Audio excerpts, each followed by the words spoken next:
Hello and welcome to episode 32 of the LiveFitNow podcast. Thank you so much for joining me today. I hope you have all had a wonderful week. Today's guest is in fact teammate to one of my previous guests, Kevin Gaskell, from episode 10. So we do talk about rowing 3,000 miles across the Atlantic. He is also a triathlete and has taken part in Ironman.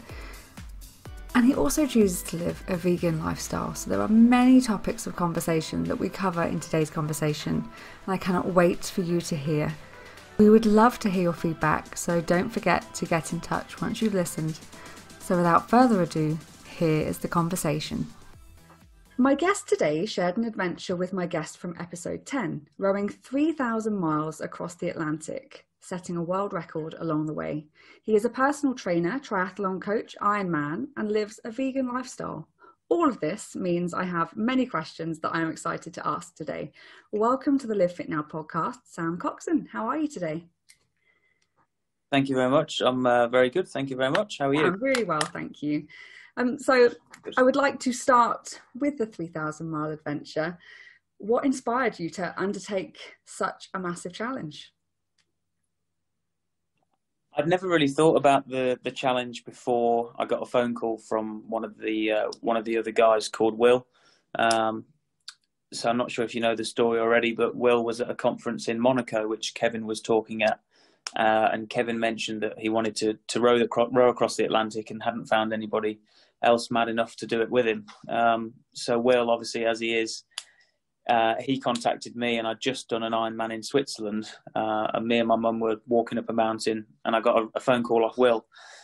Will told me all about it. He said, "Are you interested in doing it?" And I said, "I don't think it's really something I can decide kind of on the phone, so just give me a little bit of time and I'll get back to you." So I spoke to my mum about it, and she said, "I don't think it's a good idea, Sam. It's too dangerous. There's too many risks."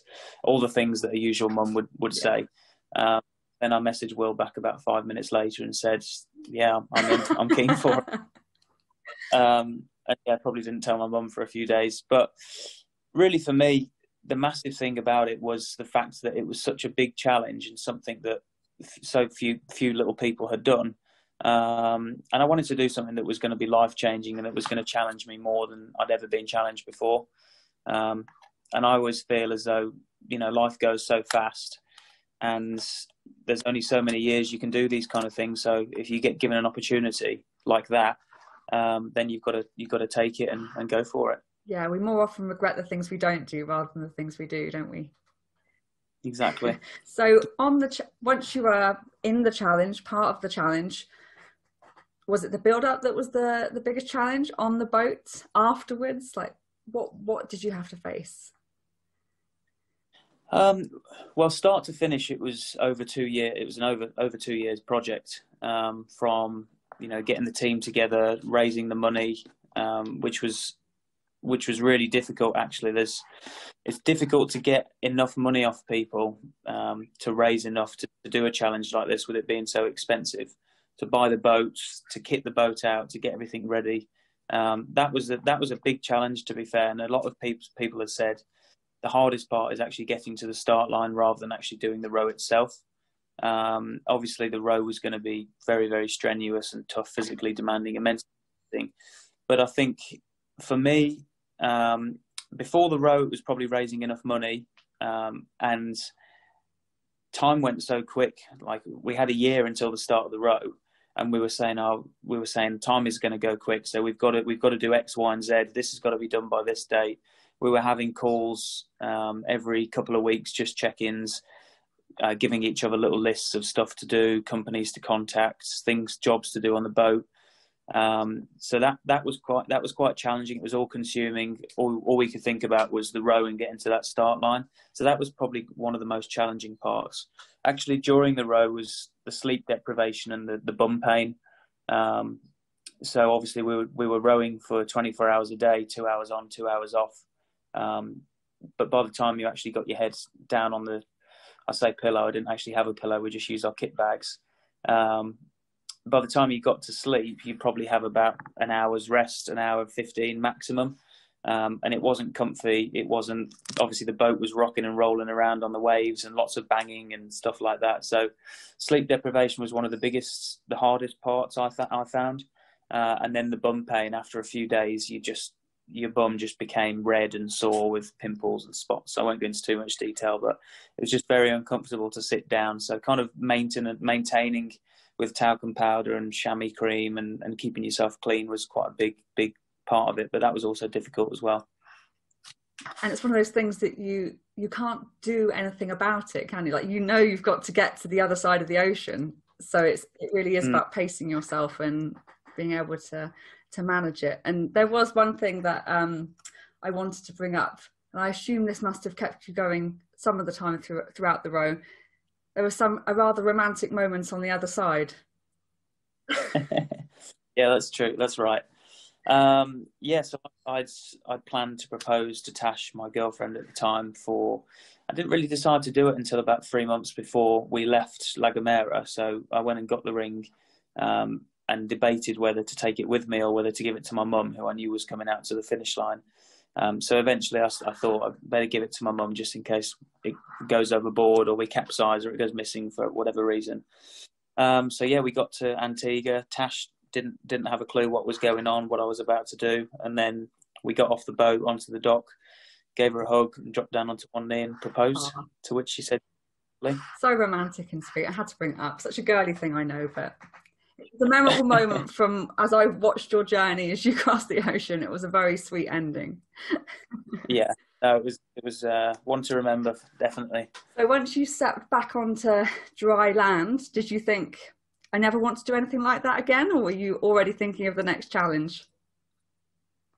I just loved it from start to finish, really. There was times when I thought, this is difficult, but I just think back to, would I rather be here in the middle of the ocean with not really, I'd say nothing to worry about. You didn't have to reply to texts or emails, and you were completely away from normal life.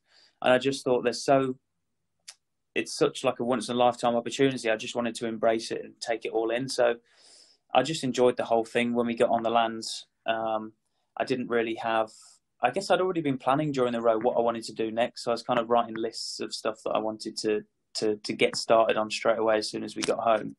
And I'd already planned to do, there was a couple of marathons for 2020. And then I had an Ironman booked in for September this year, which hasn't gone ahead. But yeah, I think I do want to do something like that again. Potentially not that exact challenge, but something similar to a similar difficulty, I think. Definitely. Yeah, you've got that bug now, haven't you? So you brought up another thing that I wanted to talk to you about, Ironman. So what gave you the inspiration to start that? Did you have a pivotal moment that made you set your sights on that, or did it come from another angle? I guess it came on quite slowly. When I was 18, I went to a kind of sea school called UKSA, which is in the Isle of Wight. And I graduated with my Ocean Yacht Master, which then led me on to working on super yachts. So I did that for 4 years. And during that time when I was studying, after I left school, I put on a lot of weight. And I kind of got up to about 18, 19 stone, which was much heavier than I should have been. And then when I joined yachting, the type of people that I was surrounded by were all very into their fitness and looking good and training after work. And obviously we were in cool places in the south of France and the Caribbean, surrounded by hills, and we were going out a lot to bars. So I wanted to feel and look better. So that's when I made the decision to start to try and shift as much weight as I could. And I guess in a way I kind of got a little bit addicted to it and wanted to get as slim as possible and look as good as I could.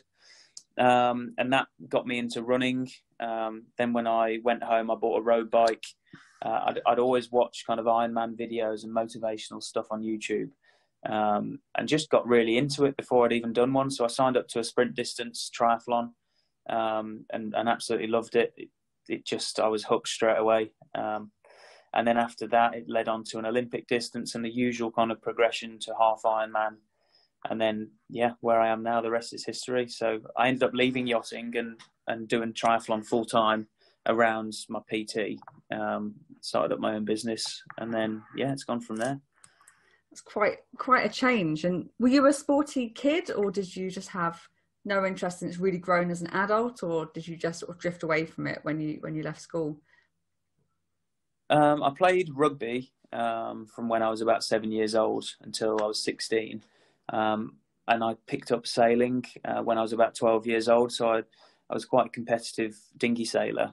So I enjoyed the water anyway. I enjoyed that kind of competitive side of things, and also enjoyed doing things kind of on my own and being in charge, I guess, in a way of like my decisions and choices and movements. I liked having control over what the effect would be, if you know what I mean.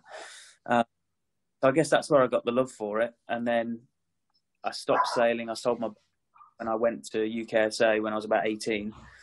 And then didn't really do any exercise or fitness, and then picked it back up again when I decided I needed to lose some weight. Yeah, that's interesting. It's the mindset was an underlying thing throughout your growing up then, really. So it was just a matter of having that moment that rotated your focus back onto directing your energy in that way. Yeah, definitely. It was definitely there in the first place. Like when I was younger, I would just spend all weekend at the sailing club just sailing, but then there wasn't really anybody to tell me that you shouldn't have a sausage roll or a bacon sandwich in the canteen in the yacht club, in the sailing club. So yeah, the weight just came on, and then it went from there. But it's been an interesting journey, definitely. Yeah, it sounds like a fun roller coaster, and probably allowed you to learn so much more from the perspective of your personal training as well, because you can relate to a lot of the people, this kind of people I imagine your clients are, and it's so much easier to communicate and to have that empathy with people when you've actually been through the tough challenges yourself. Yeah, definitely. It feels as though it was a long time ago since I was bigger and I was losing the weight, and now it's more a case of maintaining the weight. But my interpretation of what was difficult then when I started is obviously much different to what it is now. So sometimes it's difficult to come down to a normal person's level about what's hard and what isn't and what's a challenge. That is one challenging part of personal training, and getting to know the clients as much as you can and what their limitations are and that kind of stuff. I just really enjoy it. It is every person you learn something from, however small it might be. I think that's what's so much fun with working with so many different kinds of people. So do you think, because of your experience now with the Ironman and the other triathlons, is that a big passion of yours to help people get to an athletic standard with that, to get faster times? Yeah, I'd like it to be. At present, I've got a good kind of mixture of clients. Some people that I've had for kind of 3 or 4 years that I picked up when I first got into the gym that I worked at, and I've just continued to kind of keep them as clients ever since. So their goals are definitely a lot different to newer clients that I've picked up. So I guess my kind of goals and ambitions have changed massively over the last 3 or 4 years. So now I'm kind of focusing more on me being as best as I possibly can in triathlon. And I think that's kind of attracting other people that want to do the same thing. Whereas before I was literally just trying to pick up any clients that I could. But I've made such a good kind of bond and connection with them. I've managed to keep them. And I don't want to lose them, kind of thing, because I know them so well. I've been training them for years, and some of them are in their 60s. And we've got a real good connection. Yeah, absolutely. I can completely relate to you. It's exactly that, because we all continually evolve as we learn and we do different things. We challenge ourselves in different ways. It allows our skill sets, you used the exact right word, to attract different kinds of people. And because you've already built that connection with people that you've been working with over time, it all just allows you to grow and become a better trainer, doesn't it? And it allows you to develop through these different stages with them as well. Yeah. I was going to ask, do you have a preferred section of the triathlon? Do you have a bit that you hate, or do you generally love them all?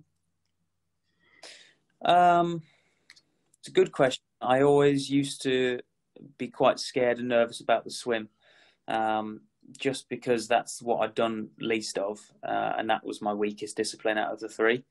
Over the last couple of years, I've been spending a lot more time in the pool since I've been at home more and not working on the boats. I've just had access to the pool whenever I want to use it. So now my swim's at a level where the swim doesn't really bother me too much anymore. So I'd say I'm kind of level pegging across all three. Yeah, I like all three evenly. The swim's obviously out the way within the first, depending on the distance, but half Ironman, usually half an hour.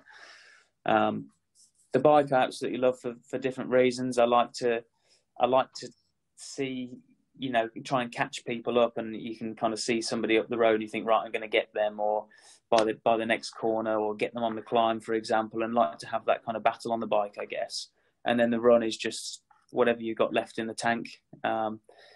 In terms of each individual discipline, when I'm training, I much prefer the run. I think I just tend to zone out quite a lot when I'm out on a run, and it's really good for running here because we've got canals and forests, obviously next to Cannock Chase. So it's really good for trail runs and hills and that kind of stuff. So I just find it really relaxing. Yeah, it sounds lovely. Sounds idyllic. And do you find that you get the best training sessions when you block them together, stack them, or do you actually try and focus on each individual section until you're trying to build up to a race? Do you have a preferred approach? It depends on how far away I am from the races. Kind of leading up to a race, within kind of 3 months before, I'd be doing more brick sessions, which is a bike to a run session or a swim to a bike session. But at present, I'm usually training twice a day, most days. Sometimes it will just be a short run with a longer kind of endurance bike.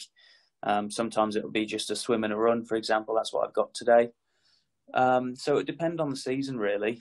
But I do quite like brick sessions, I guess, because it feels like you're kind of in that race situation and it's developing those skills.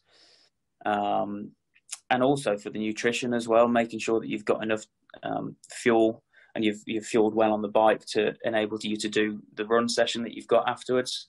But that's generally closer to the race itself. And as you bring up nutrition, I would like to bring up the fact that you are vegan, because I think people are always intrigued to understand a little bit more how an athlete fuels themselves with the appropriate level of fuel, particularly protein. At what stage did you go vegan, and how big an impact do you think it's had on your training? So I went vegan in 2017. I'm pretty sure it was February. So the guy that was coaching me at the time, who actually is still coaching me now, Ashley, his name is, he'd been vegan for a couple of years, and he was raving about how good he'd been feeling, how faster he was recovering, how he was kind of feeling full, and he was eating until he was pretty much full and couldn't eat anymore. And then I asked him more into kind of what types of food he was eating, and he just said, I just eat massive bowls of rice and pasta and vegetables. I was like, oh, that sounds quite good, actually. At the time, I was kind of really trying to cut my calories back as much as possible, but then I was probably burning kind of 4,000 calories a day. So my body fat percentage was like 6%. It was really low. And I was just feeling flat and deflated all the time. And then when he kind of explained to me a little bit more about the purpose of carbohydrates, this is kind of before I even started personal training properly. I was like, it just makes sense. Like the main fuel source when I'm doing the training that I'm doing is mainly carbohydrate based. So why am I eating loads of protein when I don't really need it? I'm not breaking down that much muscle tissue. I'm mainly using carbohydrates. So he said, just increase your carbohydrates, eat a bit more rice and vegetables, cut back on your meats, and see how you feel. And I just started to feel incredible, really good. Obviously, like I said, I was sleeping better. As soon as my head hit the pillow, I'm just straight out like a light. My recovery was good. I was feeling energized the whole time. I wasn't really having an energy dip at kind of 3-4 p.m., which is what I used to get all the time. I wasn't kind of depending as much on caffeine and coffee, and I used to drink quite a lot of Monster, Monster drinks, Red Bull. So I've kind of gone away from that a little bit now. And yeah, just haven't looked back since. And I guess the longer I've been vegan, the more documentaries I've watched and research I've done, and learned that, you know, some people might say it's not true, but there's a lot of science and research that's gone into kind of showing that a lot of health-related illnesses are due to the high meat consumption, diseases, liver disease, heart disease, all that kind of stuff. So it kind of just backs up my idea that a vegan diet is the way to go. So it sort of started as an experiment and has become a lifestyle. Exactly. Were there any challenges at all that you did find? Like, was there just a pure psychological sort of missing things that you used to enjoy, or did you just feel so good that you didn't even care about the things that you weren't eating anymore? Yeah, I guess I cut meat out completely. I literally haven't touched any meat or fish for as long as I can remember. I don't know how long it's been now, but I guess eggs and cheese and milk were the last things to go. I think when I went vegan, there was soy milk, which I didn't really like the taste of, but oat milk, and other kind of other types of kind of plant-based milk weren't really around, weren't available. But over the last couple of years, it's not difficult to be vegan now. I think the industry has absolutely exploded, and more people have cottoned onto it. So there's not really any excuses. There's a meat alternative, a dairy-free alternative to everything now. So yeah, I guess cut out the meat, and then milk and cheese and eggs kind of last. But now I just love it. So yeah, I don't think I'd ever go back. It's just the future. It's really interesting, and that's, I think, one of the things I find most interesting is how often that is the exact thing I hear from people that make that choice to switch over. I think people are often a little bit nervous and maybe thinking they're going to feel like they're lacking in a lot of things. But if you're not physically wanting or craving the things that you're choosing to cut out, and your energy levels have gone up, there's not really much to miss, really, is there? No, I don't know why you'd ever go back if you were feeling so good. Do you take any supplementation? Is there anything you take just to make sure you get everything? I take B12 every day, and I take turmeric. I have some turmeric capsules as well. But I eat enough kind of fruit and vegetables to make sure I'm getting the majority of stuff in. But yeah, the B12, 100% all the time. And I've dabbled with kind of plant proteins and stuff like that. And I had a bit of a deal with a company called Fission Nutrition. And I don't know, I haven't really found a real plant protein supplement that I've really liked the taste of, that I've stuck with. So that's definitely something that I'd be interested in if there was one that I like the taste of. Yeah, but I think it's the texture's not quite there yet, is it? There's something it's not smooth enough. It just doesn't mix. No, well, does it? Yeah. Particularly if you're making it on the go as well. So if you're adding water whilst you're out, it's even more. You really need a good old shaker, don't you? Yeah, some of them with like oat milk or don't taste as bad, but I haven't found one that's like, oh yeah, that's nice with water. Not yet. No, I completely know what you mean. And one of my favourite questions: are there any common myths, and this can kind of be linked to anything within your remit, so go wherever you like, that common myths linked to any of your field that you would like to debunk, that you often come across people that get the complete wrong end of the stick, but actually there's a different answer? I think I've written down quite a few. You may want to stop me because there's so many going around. You know, you see if you're on Instagram, you're on Twitter, you're on Facebook, and so many different people say different things. With diet, for example, I've had a couple of people that have said, "Oh, I'm going to try this new diet." I'm like, "Oh, what is it?" And I kind of say, "Well, have you had a diet before?" They're like, "Yeah, I've been on loads of diets," but they're still overweight. They're still big, like well overweight. And they've said, "Oh, it's this diet where I can't eat between these hours, and I can only eat X, Y, and Z. I've got to cut this out and cut that out." And at the end of the day, a diet is only good if you can stick to it, if you can sustain it. And I've seen it so many times where people do it for a couple of weeks and they can't continue with it. It's too difficult to sustain, and they just fall off the wagon and go back to old habits. So what I would say is a diet is only good if you can sustain it. I personally don't really believe in diets. People say, "Oh, veganism is a diet," but it's not restrictive. It's just a lifestyle and a way of eating. That's how I explain it to people. Another one is kind of, who do you take advice off? Because there's so many influencers and people that you see, especially when you're scrolling through social media and that kind of stuff, and who to believe. So I always say, kind of, trust people that have been there and done it themselves. And if it's worked for them, then listen to them and take advice from them, rather than kind of getting information off people that are trying to sell a product for financial gain themselves. So yeah, listen to people who have been there and done it and actually know what they're talking about. It's interesting. I'm sorry, I'm just going to interject, because I completely agree with those 2 points that you've just made. And I honestly believe it comes down to the sort of the capitalist world that we live within. People are always trying to sell you something, and there's always an underlying sales pitch that someone has found the magic answer. It's always about like, everyone is looking for the quick and easy fix to get to where they want to go with as little work as possible. But actually, there is no magic answer. There's no one size fits all. There's not one way that works. It's about finding your own way, as you say, that you can actually stick with for the long term, that works for you, that makes you feel good. And all these people can show that it's worked for somebody, because most diets will work. The principle of what they follow to some degree generally will get results for some people, but that doesn't mean it's the right choice for you. And I think when people can just take a step back and realize most of the stuff we need to do is quite simple, you just need to be patient and consistent. And there's nothing really sexy or fun about that. It's quite boring, but it is the truth.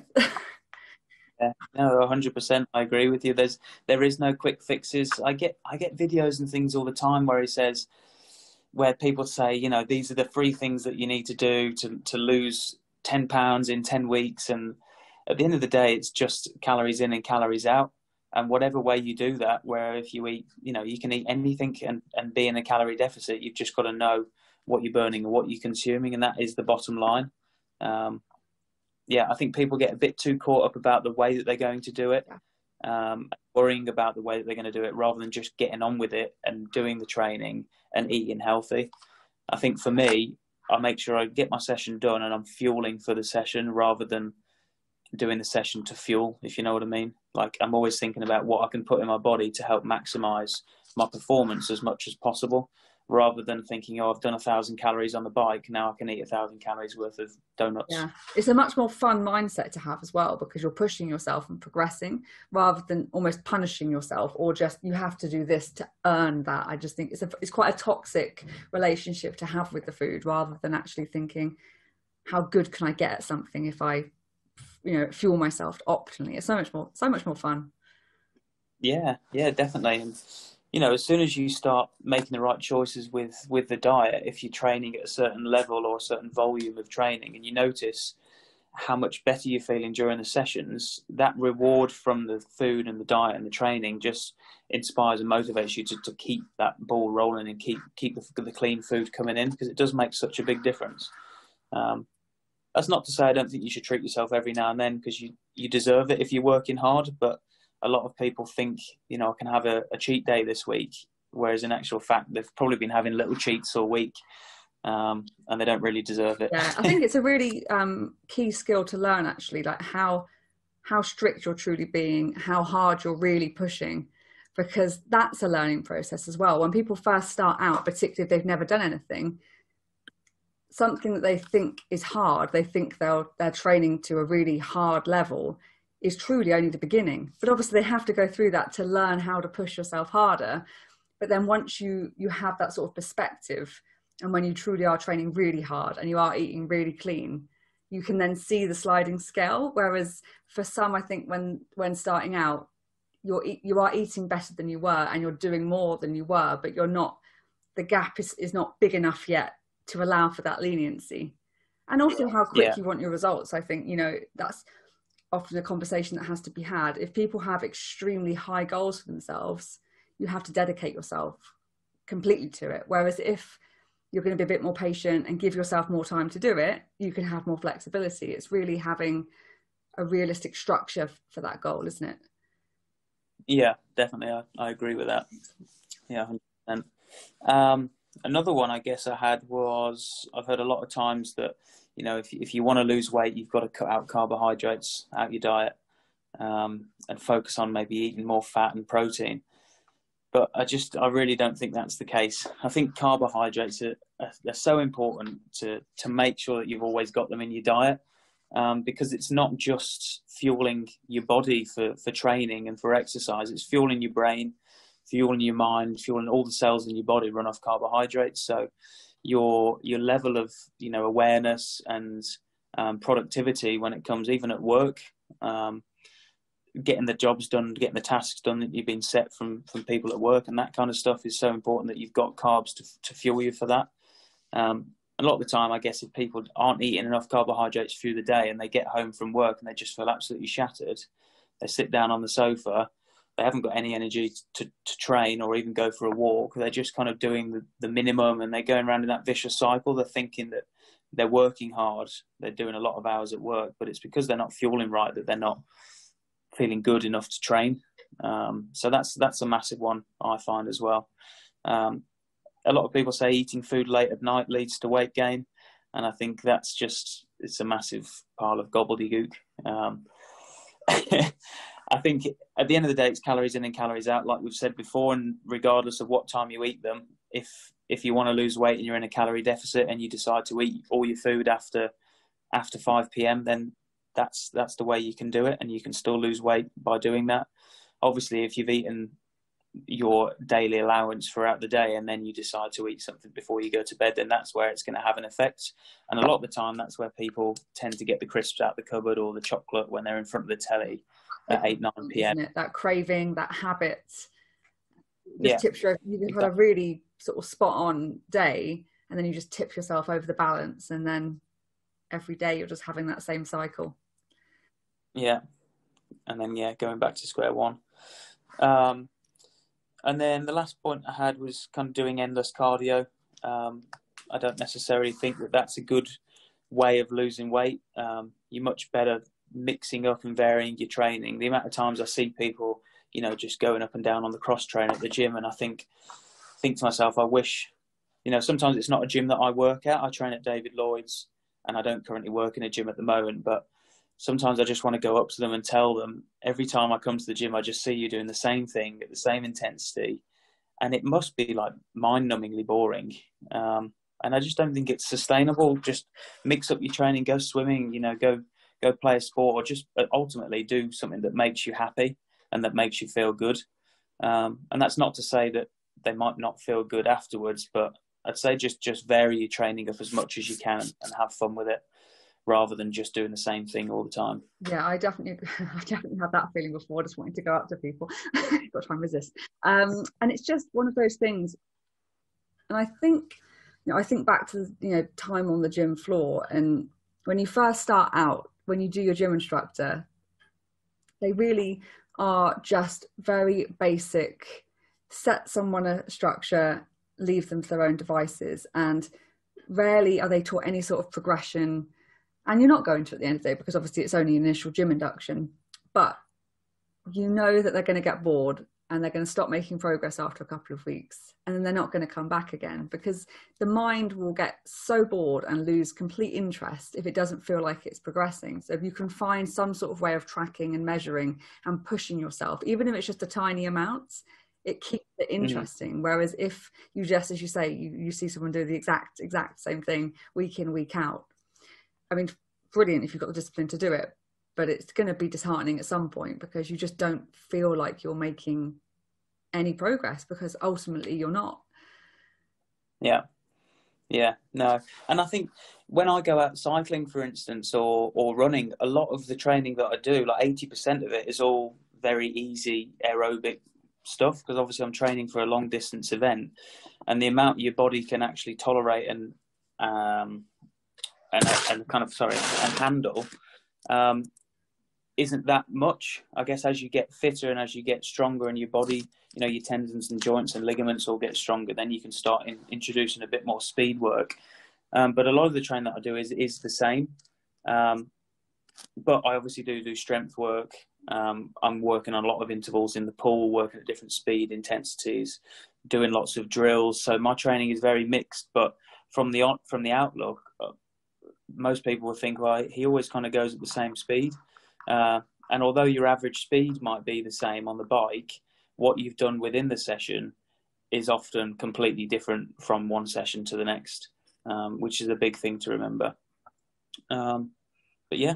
So if you're sort of in between, I guess now you're kind of just maintaining, pushing yourself because you haven't got a race in the immediate future, you have a set structure over the week, how many training sessions of, you know, strength training, swimming, bike, running that you do, or do you rotate it as you go?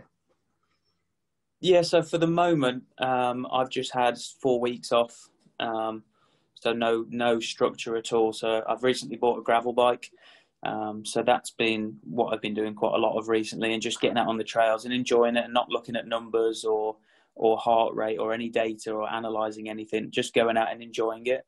I've been coming back from a bit of an Achilles injury, so my running was non-existent. I've been trying to nurse that and go to the physio and stuff like that. So my gravel biking and swimming has just been ticking over.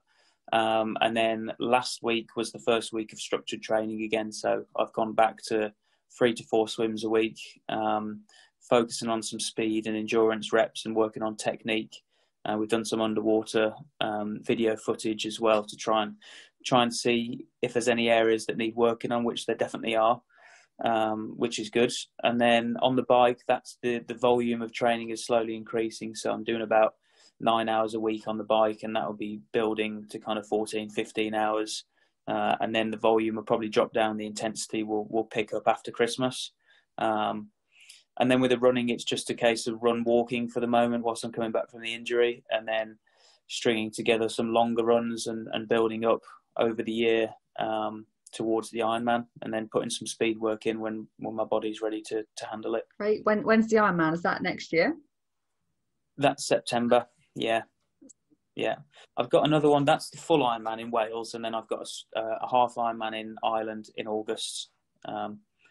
Fingers crossed. Yeah, let's hope by this time next year we're all back to normal to a point.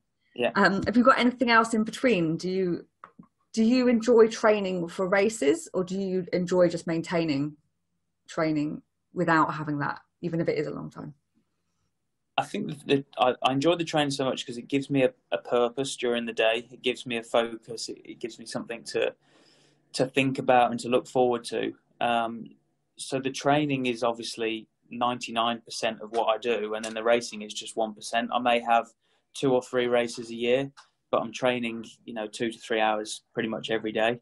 So I absolutely love the training, but the racing is just the icing on the cake as I see it. It's just a time to showcase all the hard work and all the hours that you put in over the year. That's how I see it. So this next year, I've got Salcombe Trail Marathon in April, which is really hilly up and down the southwest coastal path. Me and my fiance did one a couple of years ago from Lulworth Cove, and that was a really nice event all through Dirldor and along the cliffs, along the coastline. That was absolutely beautiful. And then we're doing a sportive for 2 cycle sportives, 1 in Wales, 2 in Wales actually. One that goes from Wolverhampton to Abu Dhabi, so that's 125 miles, finishes at the seaside. And then I've got Cork Ironman and then Tenby Ironman. So 4 or 5 events lined up for next year. Great, something to look forward to. Yeah, definitely. And do you have any goals within the Ironman realms, or not? It could be anything, any sort of triathlon or running events. Are there things on your bucket list that you really want to tick off at some point, whenever that might be? So my goals for next year is I want to win my age group at Ironman Cork, and then I also want to win my age group at Tenby, and then get my Kona qualification, Kona slot for the World Championships in Hawaii, which if I do get it next year, then that will qualify for me for October 2022. So then that will be the next big goal. You just build towards that. Great. Yeah. We'll keep everything crossed. Keep an eye on your results for next year. So of all the things that you faced in your career so far, in the row and the Ironman, what have you found to be your biggest personal challenge?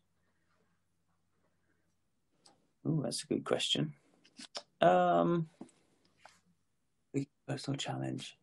I think the balance of work, and I mean, we haven't got kids yet, but I think that's going to be a big thing to try and balance. Keep on progressing with the training and my level as an athlete, maintaining a decent level while still having a family and earning money and paying bills and all that kind of stuff. That's probably the hardest thing to balance. Like, I'm always on my phone communicating and contacting clients and laptop and stuff like that. But that's one of my biggest passions. I love helping people and making sure that everybody knows what they're doing and inspiring people, I guess, at the end of the day. So it's finding the balance between all of those things and making sure that I'm progressing in each area. I think there's only some things have to kind of go on hold a little bit. If you really focus, if Kona is my big goal, then that's going to take a lot of time and dedication. But I'm willing to, I get up at 5:15 pretty much every morning anyway and get my training done, and I'm up reasonably late at night. So, I mean, I've got the dedication to do it. I just know that is what it is, and everybody else has got their own struggles, and people have got a lot more things on than me. So, yeah, that's probably the hardest part. No, that's a really great point, and it's so true, and I think it applies actually to everyone. I think we live in a world, again, social media sort of presents it all to us constantly, everything that people are doing, and it makes people feel almost that they should be doing all of those things as well. But we only have so much time, we only have so much energy, and as much as we can achieve massive things, the bigger the thing, normally the more energy that has to be dedicated to that, and other things have to give.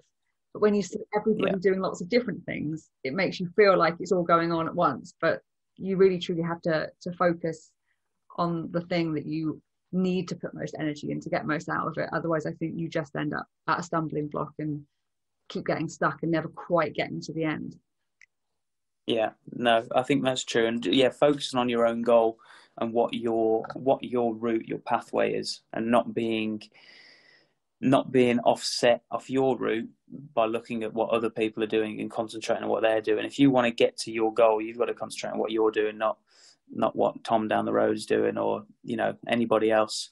100%, and commitment has got to be going towards what you want. Yeah, I agree. Yeah. Have you found having a coach yourself really helpful in achieving your goals? Yeah, definitely. I think no matter how much knowledge you've got and how much you know about how to get you from A to B, it doesn't matter. You've got to be able to do it, and you've got to be able to put it into practice. So I think having somebody set your sessions for you and somebody else holding you accountable, I think everybody, even if you told yourself that you'd have to do X, Y, and Z, you would have to be so committed to do it all. Whereas if somebody knows that you've missed a session, then you're going to feel maybe like you've let them down or you've let yourself down. So I just think it's really important to have a coach and have somebody overlooking your training. There's too many excuses that you could come up with to miss a session if you didn't have somebody else overseeing things and asking you questions as to why you didn't do it or whatever, and also somebody to ask questions and lean on and get advice from, even if they're at a pretty similar level to you. Ash is better than me, which is, I think, is massively important. I think you've got to, your mentors or your coach you're listening to them for advice because they've got what you want or they've been where you want to go. So yeah, I think it's really important, and it's well worth the investment and the money in the long run. That makes perfect sense. And when you're working with clients, do you find, are there any common places you start when you're trying to get people to make healthier habits and just making changes to get a better overall healthier lifestyle? Where do you find yourself starting normally? Is it exercise, nutrition? Where do you go? When I'm starting with a new client, I'll always sit down with them and we'll talk about what they want to get out of it, and what the reasons for them coming to me are. and then I'll ask them about nutrition. I'll ask them about sleep and their lifestyle, what they do for a job, and all that kind of stuff. But I think from the very, very start, I think getting their nutrition right and getting them moving is the main thing. It depends how sedentary they are and how unfit they are, how overweight they are, for example, as to the route that I'd go down. But I always start with some simple things like trying to get 5 fruit and veg in a day, or trying to hit 10,000 steps, or drinking 3 litres of water, and then just keep it, I guess, relatively simple. Like, to us, that may seem like a normal thing that's just a habitual thing that you always do. But for other people, drinking 3 litres of water is completely, they don't even think about having a bottle on their desk next to them. So just trying to get them to start doing little things, make little changes, which will lead to obviously different results. And once they've started to pick those habits up, then change the goalpost slightly and progress things and make it harder to take them to the next level. Yeah. It's so fun chatting with people because, as you say, there are so many things within our life that have become so normal and natural. For some, it's a huge challenge, and it's also trying to figure out the best ways to help people reach their goals. What makes them tick to motivate them to actually focus on trying to get that into their lifestyle. Because I mean, the time of the year helps. Like you say, drinking water at this time of the year is much more more difficult to convince people to do. In the middle of summer, it's great because they want to drink more and they feel so much better for it straight away. So it's just finding those ways to encourage and instill it. And as you say, big bottle of water on the desk is such an easy way of doing it and makes it visual. I think there's lots of ideas in people's heads, but it's trying to make it visual and physical in front of them that makes them more likely to implement them in as well. I agree. So there's one big question I like to ask everybody, and this can be on a personal level or on a business level, completely up to you, but what inspires you? I think the biggest thing that inspires me is just to be the best I physically can be. I think mentally and physically, and just doing things that challenge me. There's quite a few triathletes that inspire me. Jan Frodeno, who is 3 times Ironman world champion and kind of multiple half Ironman world champion as well. And just watching them and seeing the journey that they've been on, and to see the levels that they've reached just makes me want to be as best as I can, do as best as I can, and keep working towards my goals. There's lots of people, I guess, in my lifetime that have kind of come and gone, and people that I've met along the way that inspire me. So it's kind of like I've drawn loads of things in from different areas to help me to get to where I am now, and just keep on progressing. That makes perfect sense. And do you think that, I'll say triathlon because it encompasses a lot of other lengths, will be a part of your life forever, or do you have other sports in mind that you'd like to tackle at some point? I think I'll do triathlon for as long as I physically can. I think eventually the running will probably have to take a back seat depending on how my knees and hips hold up. But I want to do it for as long as I can and reach as high level as I can. I think eventually it'll probably be more cycling based. And I'd like to kind of cycle around the world at some point. That would be a big goal of mine, and cycle in every country or across every country and just do it in stages.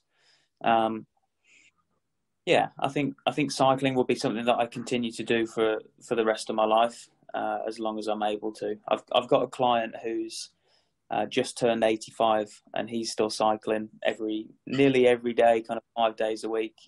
And I actually rode with him on his birthday, on his 85th birthday, and he decided to do 85 miles for his 85th.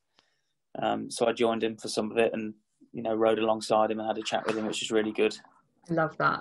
So that kind of stuff inspires me. Just people still going, doing what they enjoy, doing what they love at that age is just absolutely amazing. Me too. Yeah, I've got a client a similar age, and it's exactly that. It is a mindset, like aging, providing you're lucky with illness, etc.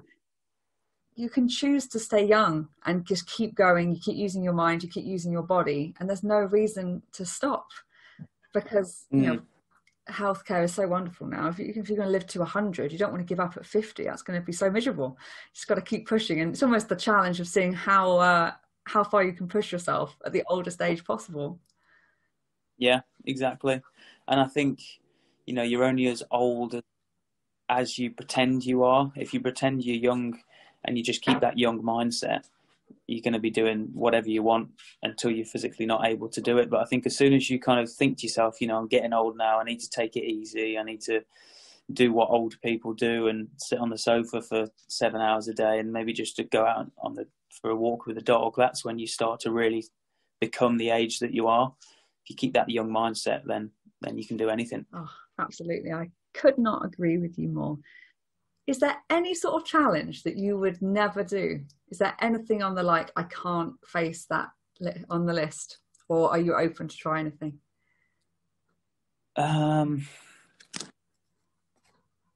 Good question. Will actually said, came up with a challenge, which was buggy kiting across the Sahara Desert. So you basically sit in a buggy and you put your kite up, and it's kind of like kite surfing, I guess, but you're on sand in a buggy. That's not something I'm interested in doing. He said, yeah, but we can set the world record for the fastest time across the Sahara. And I said, yeah, I don't really think it's really me. Too much sand. Too much sand, yeah, I don't really like the sound of that. But no, I don't know. I'd be willing to consider doing anything. I don't really like the cold that much, to be honest. But saying that, I wouldn't mind doing Everest. I think if the opportunity came up and if there was a space somewhere and it wasn't too expensive, I would like to summit Everest. I think that'd be quite a cool thing to do. Yeah. But obviously that's contradicting exactly what I just said. I don't like cold. Yeah, but some things are too tempting. You can't. If it was placed in front of you, it's like, oh yeah, I'll just do it. Yeah, exactly. If there was one thing that you think everyone would benefit from knowing, what would it be? That's a good question. I didn't write these ones down. I hadn't had time to think. It's always a mean one. There's always stumble blocks. People always want it to come out with a good thing, but just go with your gut. Gut instinct. One thing for everybody to give everybody the biggest help. I'd say, just do what you enjoy, do what you love, and just work hard. Writing down your goals and thinking of what you really want to get out of life rather than just going with the flow. Do what you want to enjoy, but also think about what you want to get out of life. And do that. Just go down. Don't do anything that you don't enjoy doing. No, what's the point? There's so many options out there. You may as well choose something that makes you excited than not. Do you think Exactly. you and Tash will set some world records together with anything? We'd like to. I think we haven't really thought about what records we could potentially set, but there's definitely some possibilities. I think she'd probably row the Atlantic. I don't know how we'd get on spending that amount of time in a small boat together. But yeah, some point in the future we'll probably have a sit down and think about it. Sounds like a great idea. And if my audience would like to find you, where is the best place for them to find you on the internet? And I will pop it into the show notes. Probably on Instagram, which is Sam Coxon PT. I shall pop it in the show notes. Well, thank you so much. I've loved that conversation. We've covered so many different things, and hopefully people are inspired to perhaps try something new themselves. Yeah, definitely. Thank you so much for listening to episode 32 of the LiveFitNow podcast. I hope you enjoyed the conversation with Sam as much as I did. We would both love to hear from you. If you have any questions or thoughts from that conversation, please do get in touch. Either just follow through on the show notes, or you can email me directly, hello@livefitnow.co.uk. We'd be so grateful if you could share this episode and indeed any other episode you may have found useful, whether you share that via word of mouth on social media, leaving a review, or just talking about it with your family and friends. It would mean the world. And don't forget, you can find us on YouTube too. So thanks again for listening. Until next Thursday. I'm ending my episode today with something a little bit different. I'm going to sponsor my very own episode. So, the LiveFitNow Club has just launched. The LiveFitNow Club will help you become the best version of yourself. It is a monthly fitness and lifestyle online membership, giving you the structure and guidance to create healthy habits and be stronger, fitter, and become a more confident version of yourself. The LiveFitNow Club gives you structure and guidance to your workouts, as well as helping you create and follow a healthy lifestyle that lasts. No quick fixes or fads, but fun, progressive, and realistic workouts and tools to build a fitter, stronger, and more confident you. Standard club membership includes 24 structured workouts each month that is designed by me. So there are 2 live morning classes, 2 live evening classes every week. There will be a pre-designed workout program that is put on the app for you. That includes 2 workouts that you can choose from home or gym. There is access to a growing library of online classes, so you can do that 24/7. The tools allowing you to use templates for goal setting, weekly planning, monthly planning, habit tracking, meal planner, and more. And such an important part is the community, and you'll be part of the club group on the app, where you can chat with other members, ask questions, and support each other daily. This online platform truly gives you so much support and guidance for long-term results. If you're interested to find out more, head to livefitnowonline.com.